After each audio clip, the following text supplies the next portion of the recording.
because I want to get in a question on education, and I'm afraid this is going to have to be our last question, gentlemen.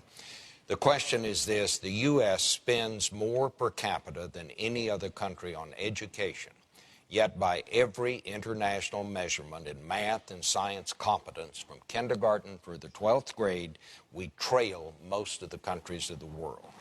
The implications of this are clearly obvious. Some even say it poses a threat to our national security. Do you feel that way, and what do you intend to do about it? The question to Senator Obama first. This probably has more to do with our economic future than anything. And that means it also has a national security implication, because there's never been a nation on earth that saw its economy decline and continued to maintain its primacy as a military power. So we've got to get our education system right.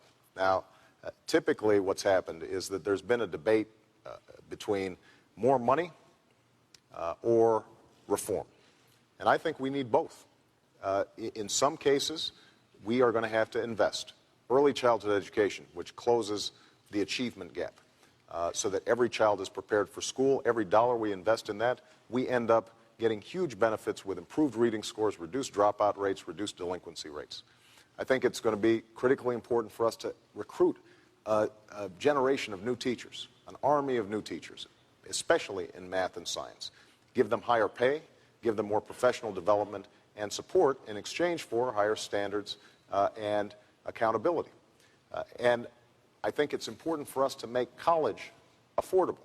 Right now, I meet young people all across the country who either have decided not to go to college, or if they're going to college, they are taking on $20,000, $30,000, $50,000, $60,000 worth of debt.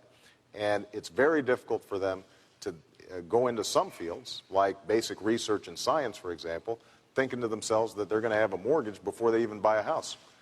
And that's why I've proposed a $4,000 tuition credit every student every year in exchange for some form of community service, whether it's military service, whether it's Peace Corps, whether it's working in a community. If we do those things, then I believe that we can create a better school system. But there's one last ingredient that I just want to mention, and that's parents. We can't do it just in the schools. Parents are going to have to show more responsibility. They've got to turn off the TV set, put away the video games, and finally start instilling that thirst for knowledge that our students need. Senator McCain. Well, it's a civil rights issue of the 21st century. There's no doubt that we have achieved equal access to schools in America after a long and difficult and terrible struggle. But what is the advantage in a low-income area of sending a child to a failed school, and that being your only choice? So choice and competition amongst schools is one of the key elements that's already been proven in places like New Orleans and New York City and other places, where we have charter schools, where we take good teachers and we reward them and promote them. And we find bad teachers another line of work. And we have to be able to give parents the same choice, frankly, that Senator Obama and Mrs. Obama had, and Cindy and I had, to send our kids to the school, their kids to the school of their choice. Charter schools aren't the only answer, but they're providing competition. They are providing the kind of competitions that have upgraded both schools, types of schools. Now, throwing money at the problem is not the answer. You will find that some of the worst school systems in America get the most money per student. So I believe that we need to reward these good teachers. We need to encourage programs such as Teach for America and Troops to Teachers, where people, after having served in the military, can go right to teaching and not have to take these examinations or have the certification that some are required in some state. Look, we must improve education in this country. As far as college education is concerned, we need to make those student loans available. We need to give them a repayment schedule that they can meet. We need to have full student loan program for in-state tuition, and we certainly need to adjust the student loan eligibility to inflation. Do you think the federal government should play a larger role in the schools? Well, and I mean more federal money. Well, we have a tradition of local control of the schools, and that's a tradition that has served us well. But I do think that it is important for the federal government to step up and help local school districts do some of the things they need to do. Now, we tried to do this under President Bush. He put forward No Child Left Behind. Unfortunately, they left the money behind for No Child Left Behind. And local school districts end up having more of a burden, a bunch of unfunded mandates, the same kind of thing that happened with special education, where we did the right thing by saying every school should provide education to kids with special needs, but we never followed through on the promise of funding, and that left local school districts very cash-strapped. So what I want to do is focus on early childhood education, providing teachers higher salaries in exchange for more support. Senator McCain and I actually agree on two things that he just mentioned. Charter schools. I doubled the number of charter schools in Illinois.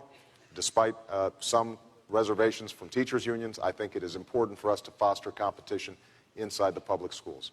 And we also agree on the need for making sure that if we have bad teachers, that they are swiftly, after given an opportunity to prove themselves that they can't hack it, then we need to move on because our kids have to have their best future. Where we disagree is on the idea that we can somehow give vouchers as a way of curing the problems in our education system. And I also have to disagree on Senator McCain's record when it comes to college accessibility and affordability. I mean, recently, his key economic advisor was asked about why he didn't seem to have some specific programs to help young people go to college. And the response was, well, you know, we can't give money to every interest group that comes along. I don't think America's youth are interest groups. I think they're our future.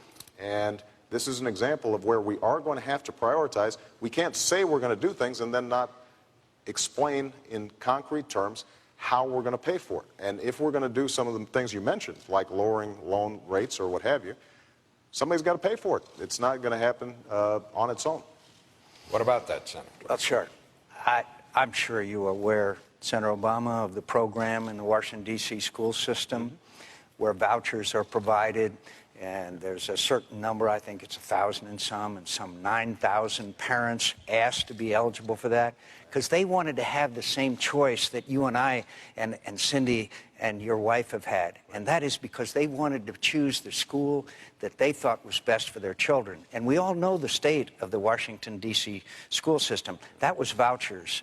That was vouchers, Senator Obama, and I'm frankly surprised you didn't pay more attention to that example. Now, as far as the No Child Left Behind is concerned, it was a great first beginning in my view. It had its flaws, it had its problems. The first time we had looked at the issue of education in America from a nationwide perspective. And we need to fix a lot of the problems. We need to sit down and reauthorize it. But again, spending more money isn't always the answer. I think the Head Start program is a great program. A lot of people, including me, said, look, it's not doing what it should do. By the third grade, many times children who are in Head Start program aren't any better off than the others. Let's reform it. Let's reform it and fund it. That was, of course, out of bounds by the Democrats. We need to reform these programs. We need to have transparency. We need to have rewards. It's a system that cries out for accountability and transparency and the adequate funding. And I just said to you earlier, town hall meeting after town hall meeting, parents come with kids, children, precious children who have autism. Sarah Palin knows about that better than most. And we'll find, and we'll spend the money and research to find the cause of autism. And we'll care for these young children. And all Americans will open their wallets and their hearts to do so. But to have a situation, as you mentioned in our earlier comments, that the most expensive education in the world is in the United States of America also means that it cries out for reform as well. And I will support those reforms, and I will fund the ones that are reformed, but I'm not going to continue to throw money at a problem. And I've got to tell you that vouchers, where they are requested and where they are agreed to, are a good and workable system, and it's been proven. I'll just make a quick comment about vouchers in D.C. Senator McCain's absolutely right. The D.C. school system is in terrible shape, and it has been for a very long time. We've got a wonderful new superintendent there who's working very hard with the young mayor there to try to who supports vouchers. Who actually supports charters. She supports vouchers also. But here's the thing, is that even if Senator McCain were to say that vouchers were the way to go, I disagree with him on this because the data doesn't show that it actually solves the problem. The centerpiece of Senator McCain's education policy is to increase the voucher program in D.C. by 2,000 slots. That leaves all of you who live in the other 50 states without an education reform policy from Senator McCain. So if we are going to be serious about this issue, we've got to have a president who is going to tackle it head on, and that's what I intend to do as president. All right. Because there's not enough vouchers, therefore we shouldn't do it, even though it's working. I got it. All right.